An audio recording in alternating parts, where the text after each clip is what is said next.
नमस्कार दोस्तों, मैं सक्षम और इस वक्त आप देख रहे हैं स्पोक्स पर्सन। जैसा कि आपको पता है कि हरियाणा में इस वक्त चुनावी माहौल है। चाहे मैं बात करूं पंच, सरपंच, पंचायत समिति, जिला पार्षद, तमाम तरीके के जो इलेक्शन हैं वो इस वक्त हरियाणा में शुरू हो चुके हैं। और इसी चीज़ को देखते हुए हमने सरपंच सीरीज़ को शुरू किया। मैं आपको बता दूं, इस वक्त मैं गाँव मुंडियाखेड़ा, जिला महेंद्रगढ़, हरियाणा की पृष्ठभूमि पर खड़ा हूँ। और इस सरपंच सीरीज़ के पहले 2 एपिसोड में मैं आपकी मुलाकात करवा चुका हूं 2 मुंडियाखेड़ा गांव के सरपंच दावेदारों के लिए। और अभी मैं तीसरी कड़ी में आपकी मुलाकात करवाऊंगा मुंडियाखेड़ा गांव से तीसरे सरपंच पद के उम्मीदवार ताऊ दलेर सिंह जी से, जिन्हें गांव में लोग मास्टर के नाम से भी जानते हैं। तो आइए हमारे सवाल, उनके जवाब और इस कड़ी को अब कंटिन्यू यहाँ से शुरू करते हैं। तो ताऊ जी राम राम। राम राम। ताऊ जी, हमारे दर्शकों को सबसे पहले नमस्कार कर दीजिए। मैं आपके चैनल के सभी दर्शकों को नमस्कार करता हूं। इसके साथ साथ मैं अपना परिचय दूं। मैं दलेर सिंह गाँव मुंडियाखेड़ा से सरपंच पद का प्रत्याशी हूं। सभी ग्रामवासियों को, माताओं, बहनों, बुजुर्गों को, सभी को मैं प्रणाम करता हूं। जी, तो जैसा कि दोस्तों मैंने बताया था कि सीधी बात, नो बकवास, और अभी हम सीधा सवाल पे आएंगे। तो ताऊ जी, पूछ लूँ सवाल? जी, देंगे जवाब? जी। तो मेरा पहला सवाल आपसे ये है कि जो मैं, क्योंकि हर सरपंच प्रतिनिधि से सवाल ज़रूर पूछ रहा हूँ कि मुंडियाखेड़ा गांव के जो लोग हैं वो आपको सरपंच पद के लिए क्यों चुने? मतलब ऐसी कोई विशेष बात या कोई ऐसी विशेष आपने कोई प्लान बना रखा हो कि गांव में आप ऐसा कुछ करवाएंगे? तो तमाम सारी चीज़ों को देखते हुए मुंडियाखेड़ा गांव के लोग आपको सरपंच पद के लिए क्यों चुने? सबसे पहले तो मैं मुंडियाखेड़ा गांव के सभी लोगों को ये बता दूं कि ना मैं इस उम्मीदवारी के लिए तैयार था, ना ही मैंने कभी प्लानिंग की थी, ना ही कभी सोचा था कि इस प्रकार का मेरे सामने कभी समय आएगा। लोगों ने, मोहल्ले ने मुझे इस काबिल समझा, मुझे उम्मीदवार बनाया। जहाँ तक मैं समझता हूँ कि लोग क्यों मुझे चुने, सबसे पहले तो लोग ऐसे व्यक्ति को चुनना पसंद करेंगे जो साफ छवि का हो, ईमानदार हो, जो गांव में भाईचारे की एकता बनाए रखे। आज हम देख रहे हैं हमारे गांव का माहौल ईर्ष्या, द्वेष, भावना, लड़ाई झगड़े की तरफ बढ़ता जा रहा है। जी, इसको रोकने की ज़रूरत है। अगर हम इसको आज नहीं रोकेंगे तो आने वाले समय में ये बड़ा रूप ले सकता है और गुंडागर्दी बड़ी पनप सकती है। इसलिए सबसे पहले तो मैं यही चाहूँगा कि इसके लिए मुझे चुने। दूसरी बात, साफ छवि, मैं पढ़ा लिखा हूँ, शिक्षित हूँ, सामाजिक कार्य भी करता हूँ, हिस्से लेता हूँ। इसके बाद में मैं आपको ये बताना चाहता हूँ कि कोई भी व्यक्ति काम, हम देखते हैं सरपंच होते हैं, काम भेदभाव से होता है। जी, गरीबों को जो हक मिलना चाहिए वो सही गरीब तक ना जा कर के अपने साथियों की झोली में चला जाता है। इसके बाद जहाँ हम देखें स्ट्रीट लाइटें लगी हुई हैं गांव में, तो वो भी भेदभाव से लगी हुई हैं। कहीं हर जगह पर लाइटें लगी हुई हैं और कहीं 4-4, 5-5 पोल पूरे छूटे हुए हैं। कहीं बहुत बढ़िया सड़कें बनी हुई हैं तो कहीं गलियों में निकलने के लिए रास्ते नहीं हैं, कीचड़ बनी हुई है। हमारे गांव का मेन रास्ता ही ले लिए, गांव के जो बीचों बीच सड़क निकलती है, ये अब तो कुछ इसमें हुआ है, लेकिन बीच में ये इस स्थिति में पहुंच गई थी कि यहाँ से पैदल निकलना भी मुश्किल हो रहा था।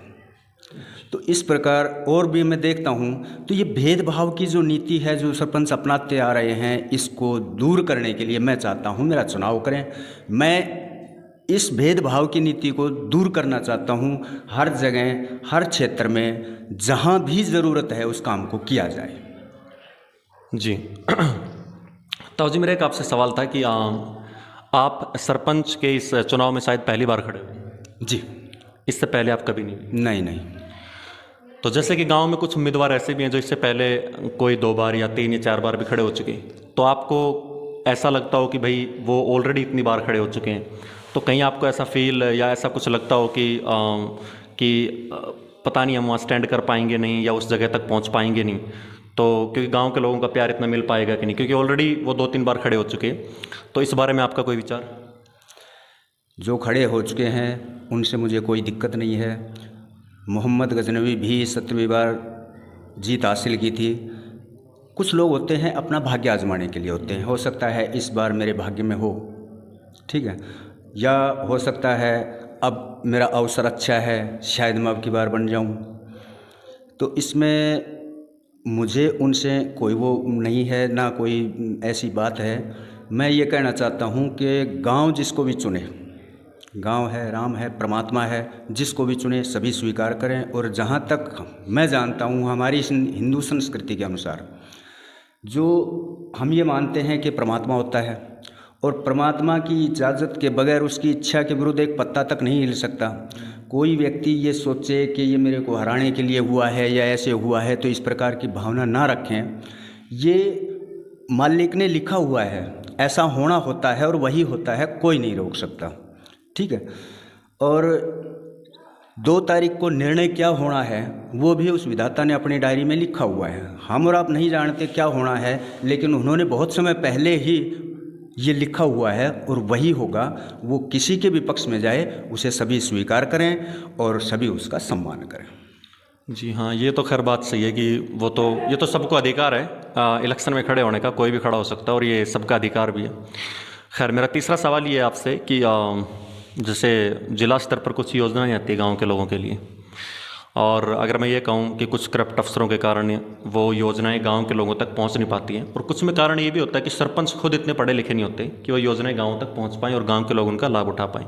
तो अगर मुंडिया खेड़ा गाँव की जो जनता अगर आपको सरपंच पद के लिए चुनती है, तो क्या उन योजनाओं का लाभ गाँव के लोगों तक पहुँच पाएगा? जी, मैंने पहले ही बताया कि इस प्रकार के जो भेदभाव होते हैं मैं उन्हें रोकना चाहता हूँ, इस प्रकार का ना हो।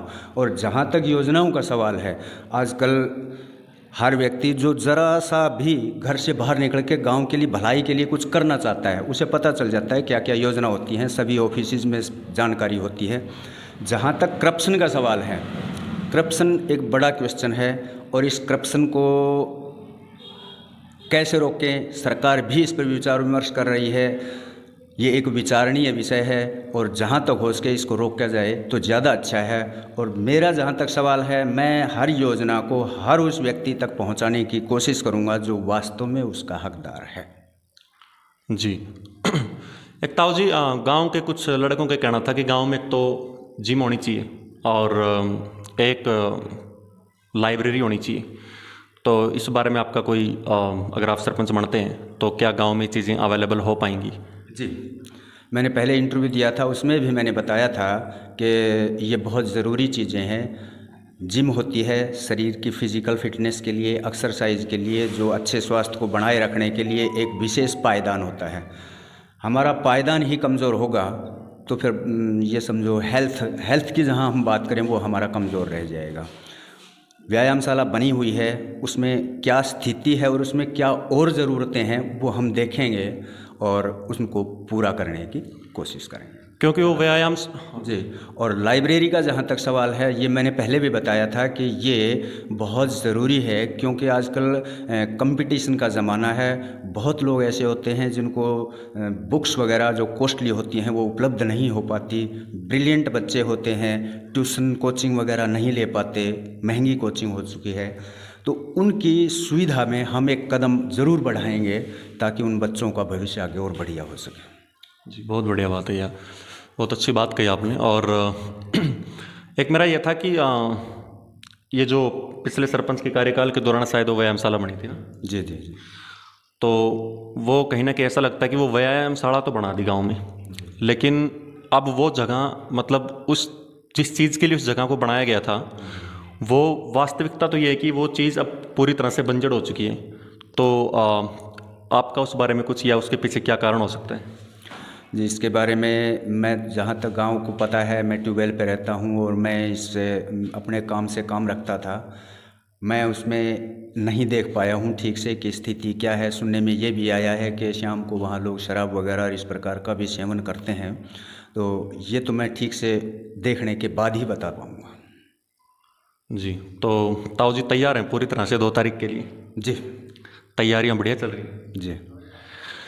तो दोस्तों, जैसा कि मैंने आपको बताया था कि इस सीरीज़ में हम आपकी मुलाकात करवाएंगे दलेर सिंह जी से, सरपंच उम्मीदवार मुंडिया खेड़ा गाँव के तीसरे। और हमने आपकी मुलाकात करवाई और हमने सवाल किए, उन्होंने जवाब भी दिए। और ताऊ जी अपने चुनाव चिन्ह के बारे में कुछ बता दीजिए। जी, मेरा चुनाव चिन्ह है दूसरे नंबर पर दलेर सिंह नाम से और गिलास का निशान है। कितने नंबर पर? दूसरे नंबर पे। तो दोस्तों, अगर आप ताऊ दलेर सिंह जी को अगर आप गांव मुंडिया खेड़ा का सरपंच देखना चाहते हैं तो 2 नंबर के बटन के पास निशान होगा गिलास का और बाकायदा वहाँ पे दलेर सिंह नाम भी मेंशन होगा। और अगर आप चाहते हैं कि मुंडिया खेड़ा गाँव में शांति हो, मुंडिया खेड़ा गाँव की चीज़ें सुधरें इनके अनुसार, तो आप आने वाली 2 तारीख को ज़्यादा से ज़्यादा भारी से भारी मतों के साथ इन्हें विजयी बनाएं। और ताऊ जी, सीमा ब्लॉक में 29 गाँव है ना जी। सवाल मेरा रह गया था इसलिए मैं दोबारा से भी पूछूंगा ये। तो अगर आप सरपंच बनते हैं तो सीमा ब्लॉक के जो 29 गांव हैं उनमें आप मुंडिया खेड़ा को किस लेवल पर देखते हैं? ये सवाल मैंने हर सरपंच प्रत्याशी से इसके बारे में पूछा है। मैं इस लेवल पे देखना चाहता हूँ कि मेरा गांव एक आदर्श गांव बने और सभी श्रेणियों से ऊपर उठ के आए हर क्षेत्र में। तो दोस्तों, आने वाली 2 तारीख को गिलास का निशान, नंबर 2 का बटन और दलेर सिंह नाम, और आप इन्हें भारी से भारी मतों से विजयी बनाएं। और सरपंच सीरीज़ की 4थी कड़ी में यानी 4थे एपिसोड में हम आपको मुंडिया खेड़ा गांव के सरपंच पद के 4थे उम्मीदवार से आपकी मुलाकात करवाएंगे। तब तक आप बस डटे रहिए, टिके रहिए और वीडियो को शुरू से लेकर अंत तक पूरा देखिए।